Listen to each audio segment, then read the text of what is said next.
나는 죽고 예수로 산다. 정말 많이 들어본 말인데 이게 대체 무슨 뜻일까요? 오늘 구본원 목사님의 갈라디아서 2장 강해 설교를 통해서 그 깊은 의미를 한번 제대로 파헤쳐 보겠습니다.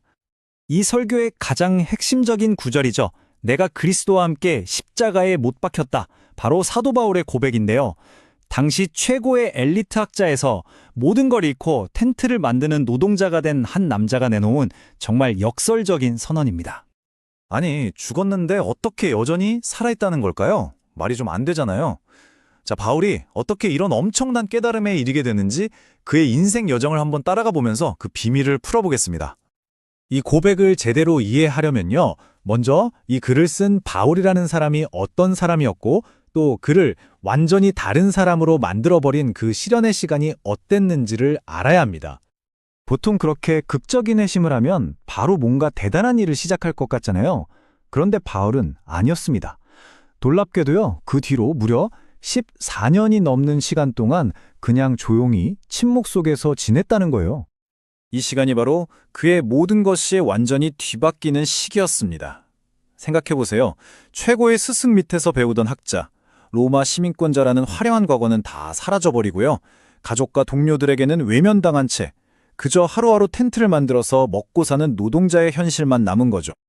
그런데 설교에서는 이 시간이 결코 낭비된 게 아니라고 말합니다.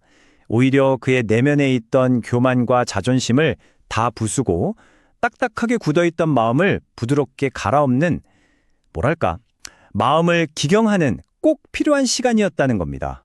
이렇게 처절하게 부서지는 경험이 그의 이야기의 끝이 아니었습니다. 오히려 그의 진짜 사명에 시작되는 출발점이었죠.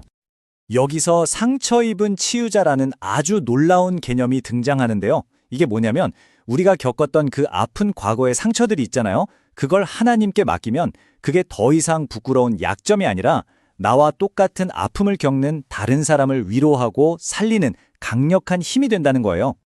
자, 이렇게 14년의 시간을 통해 완전히 새롭게 변화된 바울. 이 사람이 자신의 신앙의 핵심이 흔들리는 상황에서 어떻게 행동했는지 한번 볼까요? 당시 예루살렘의 지도자들이 이방인이었던 그의 동역자 디도에게 구원받으려면 할례를 받아야 한다고 강요했을 때 바울은 한치의 물러섬도 없었습니다.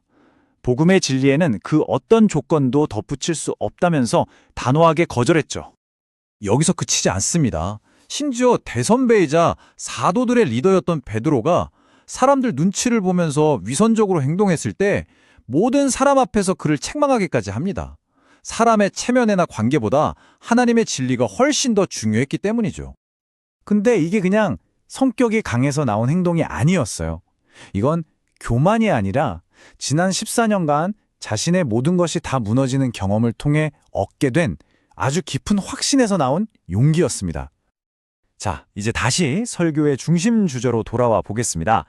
대체 율법에 대하여 죽어야 하나님에 대하여 산다는 게 무슨 말일까요? 먼저 우리가 율법에 대해 오해하는 게 있어요. 율법은 우리를 착하게 만들어주는 치료제가 아닙니다.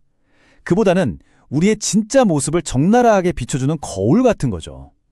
너는 네 힘으로는 절대 선해질 수 없어 라는 사실을 그냥 보여주는 거예요. 그러니까 핵심은 이거예요. 우리가 뭐 나쁜 짓을 해서 죄인이 되는 게 아니라는 거죠. 오히려 우리 존재 자체가 아무리 좋은 걸 집어넣으려고 애를 써도 계속해서 죄를 만들어내는 그런 죄공장 같다는 사실을 율법이 그냥 까발려주는 겁니다. 그렇다면 그리스도와 함께 십자가에 못 박혔다는 건 뭘까요?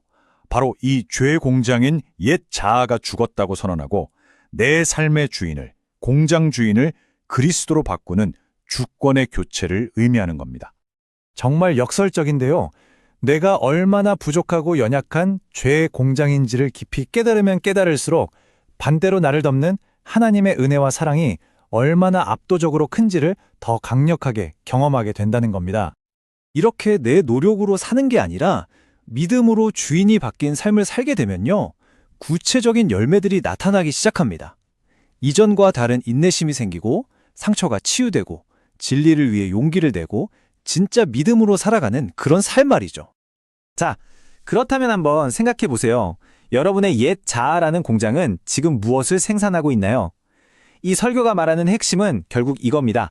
삶을 바꾸는 놀라운 역설은 내가 사라지는 게 아니라 내 삶의 주도권을 그분께 넘겨드릴 때 비로소 시작되는 진짜 생명이라는 것.